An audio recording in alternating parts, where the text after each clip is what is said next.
अभी के समय पर हर एक स्टूडेंट का एक ही सवाल है, क्या सच में टॉपर्स समर वेकेशन के अंदर अपना पूरा सिलेबस खत्म कर लेते हैं? और अगर हाँ, तो हम कैसे इस समर वेकेशन के अंदर अपना सिलेबस खत्म करें? तो समझते हैं इसको एकदम डिटेल में। तो हाय एवरीवन, मेरा नाम है प्रशांत। मुझे पता है तुम्हारी समर वेकेशन या तो स्टार्ट हो गई होगी या तो बस स्टार्ट होने वाली होगी। मन में सवाल चल रहा है ना, क्या टॉपर सच में कर लेते हैं क्या पूरा सिलेबस खत्म, वो भी समर वेकेशन के अंदर? देखो यार, मैंने बहुत सारे टॉपर से बात करी यही तुम्हारा डाउट लेकर, क्या तुम सच में करते हो क्या इतना इजी है क्या इतना सारा सिलेबस खत्म करना? और पता है सभी टॉपर का सिर्फ एक ही आंसर आया। वो आंसर मैं यहां पर लिख भी देता हूं, और वो आंसर बड़े बड़े अक्षरों में था, नो।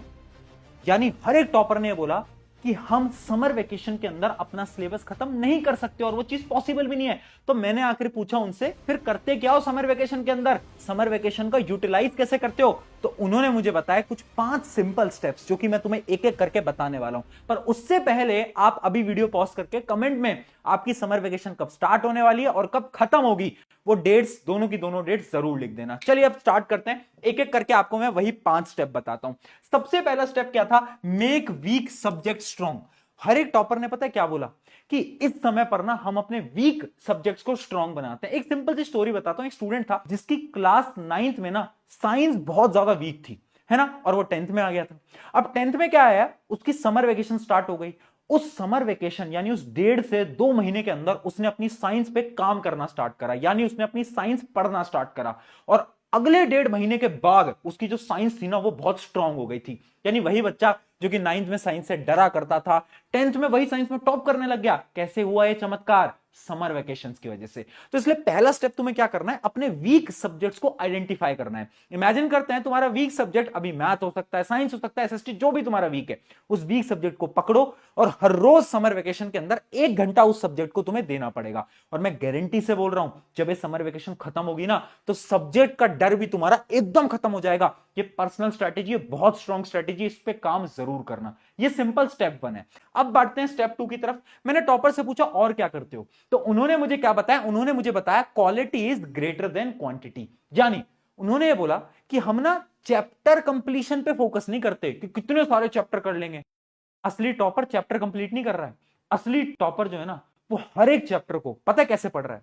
सबसे पहले उसके लेक्चर देख रहा है, ठीक है, उसके बाद उसकी एनसीईआरटी लगा रहा है, एनसीईआरटी के बाद उसकी क्वेश्चन प्रैक्टिस कर रहा है, क्वेश्चन प्रैक्टिस के बाद और किताबों से उसकी क्वेश्चन प्रैक्टिस कर रहा है। यानी एक सिंपल स्टेप है, सबसे पहले तुम लेक्चर देखने वाले हो, फिर तुम एनसीईआरटी करने वाले हो, एनसीईआरटी के बाद तुम कुछ क्वेश्चन प्रैक्टिस करोगे, और फिर या तो तुम नोट्स वगैरह या फिर कुछ भी रिवीजन के लिए कुछ तुम बनाओगे। यानी हर एक टॉपर ने बोला कि हम जितने भी चैप्टर पढ़ पाए ना, इमेजिन करो मैं समर वेकेशन के अंदर मैथ के सिर्फ 4 ही चैप्टर पढ़ पाया, पर वो जो 4 चैप्टर थे ना, वो मैंने इतने स्ट्रॉन्ग कर लिए ना कि अगर उन 4 चैप्टर से कोई भी सवाल उठ के आ जाए, मैं 2 मिनट में कर दूंगा।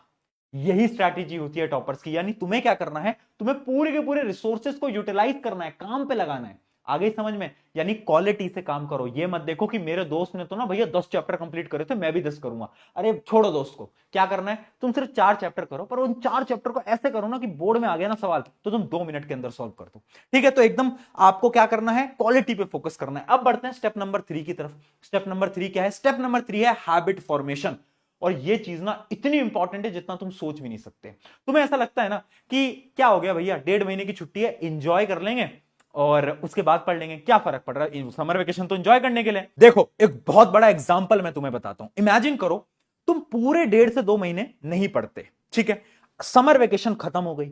समर वेकेशन खत्म होने के 1 से 2 महीने के बाद तुम्हारे हाफ ईयरली एग्जाम स्टार्ट होने वाले हैं। अब हाफ ईयरली एग्जाम में बहुत सारा सिलेबस है, तुम्हें डेली मिनिमम 2 से 3 घंटे पढ़ना पड़ेगा, तभी तुम हाफ ईयरली सिलेबस को कवर कर पाओगे। क्या तुम्हारे लिए पॉसिबल है कि तुम अचानक से 2 से 3 घंटे पढ़ने लग जाओ? नहीं है, प्रैक्टिकली पॉसिबल, बिल्कुल पॉसिबल नहीं है। और इसलिए मैं बोलता हूं हैबिट फॉर्मेशन बहुत इंपॉर्टेंट है। सबसे बड़ी गलती क्या है ना, हम पूरी समर वेकेशन क्या कर रहे हैं, हम 0 घंटे पढ़ाई कर रहे हैं, और अचानक से हम सोचते हैं कि अब तो भैया हम ना 2-3 घंटे पढ़ना स्टार्ट कर देंगे। क्या ये चीज पॉसिबल है? नहीं है। हैबिट फॉर्मेशन समर वेकेशन में तुम्हें लगानी पड़ेगी। कैसे? मान लो पढ़ने में मन नहीं लगता मेरा, मैं क्या करूंगा, समर वेकेशन है, 1.5 से 2 महीने स्कूल भी नहीं है, मैं क्या करूंगा, मैं बस डेली 1 घंटा पढ़ने की, 1 घंटे सेल्फ स्टडी से स्टार्ट करूंगा। फिर मैं क्या करूंगा, 5-6 दिन बाद इस 1 घंटे को यार 1.5 घंटे में कन्वर्ट करने की कोशिश करूंगा। ठीक है, फिर इस 1.5 घंटे को मैं क्या करूंगा, 2 घंटे में कन्वर्ट करने की कोशिश करूंगा। फिर इस 2 घंटे को ना मैं 2.5 घंटे के अंदर कन्वर्ट करने की कोशिश करूंगा। बस अब क्या होगा जब तुम्हारी समर वेकेशन खत्म हो गई, तुम्हें आदत है मेहनत करने की यानी पढ़ाई करने की, क्योंकि तुमने पूरी हैबिट बना ली है। अब जब तुम्हारी हैबिट बन गई है ना, तो तुम जब समर वेकेशन के बाद स्कूल जाओगे तो तुम आराम से 2 से ढाई घंटे बैठ के पढ़ाई कर रहे होगे।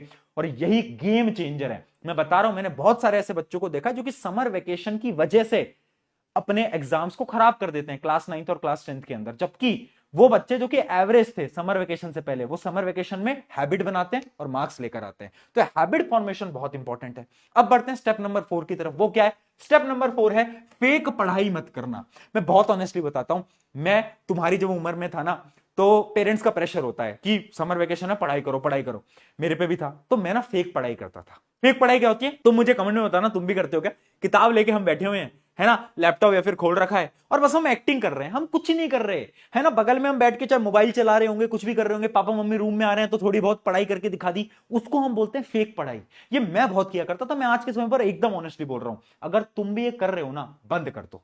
या तो बिल्कुल पढ़ाई मत करो, है ना।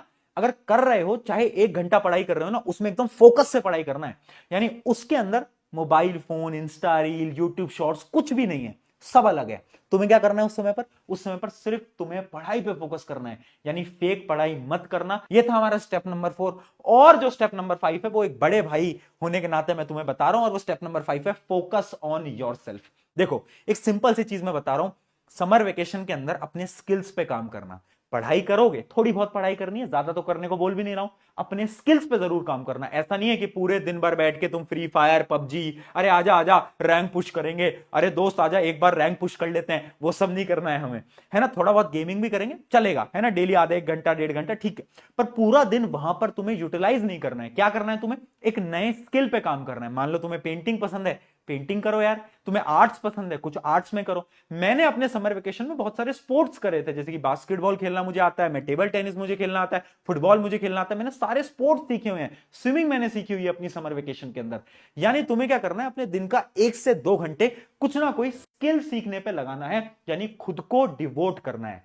ये बहुत इंपॉर्टेंट है, ठीक है। क्योंकि क्या होता है ना, ऐसा नहीं है कि पूरी जिंदगी भर हम पढ़ाई करते रहेंगे। ये जो स्किल्स है ना, ये बहुत काम आने वाले हैं आपकी जिंदगी के लिए। तो याद रखना, गेमिंग वेमिंग छोड़ो, आप कोई स्किल सीखो, कोई ऐसा स्किल जिससे सच में तुम्हारी लाइफ के अंदर कुछ चेंज आने वाला है। तो ये कुछ 5 स्टेप थे। आई होप इन 5 स्टेप से तुम्हारी मदद होगी। अब जाओ, समर वेकेशन एंजॉय भी करो और उसके साथ साथ पढ़ाई भी करते रहना। मैं तुम्हारे साथ खड़ा हूं यहाँ पर, जितनी भी प्रॉब्लम आएंगी उनके सोल्यूशन लेकर आता रहूंगा। अगर वीडियो अच्छी लगी तो अपने एक दोस्त के साथ जरूर शेयर कर देना। शुक्रिया एवरीवन, मेरा नाम है कृष्ण।